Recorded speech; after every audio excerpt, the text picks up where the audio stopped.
আসসালামু আলাইকুম। আমি একজন দ্বাদশ শ্রেণীর ছাত্রী। রাজনীতির গভীর হিসাব হয়তো আমি পুরোপুরি বুঝি না, কিন্তু আমি বুঝি নাই গণতন্ত্র আর মানুষের অধিকার। যে আদর্শ শিখিয়েছেন আমাদের দেশ নেত্রী বেগম খালেদা জিয়া।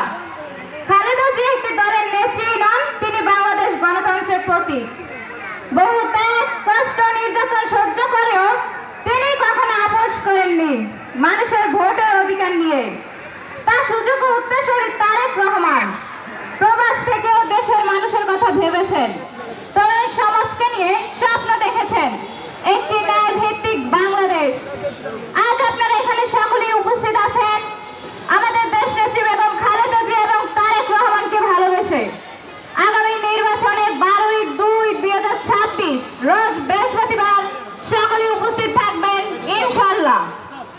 আমাদের এলাকার সম্মানিত এমপি প্রার্থী নয়ন ভাই সে আদর্শের একজন প্রতিনিধি। আমরা বিশ্বাস করি নয়ন ভাই নির্বাচিত হলে এলাকার শিক্ষা, উন্নয়ন ও মানুষের ন্যায্য অধিকার নিয়ে তিনি আপোষহীনভাবে কাজ করবেন এবং ভোটের অধিকার। আমি একজন ছাত্রী হিসাবে চাই একটি ন্যায় গণতন্ত্র এবং মানুষের ভোটের অধিকার।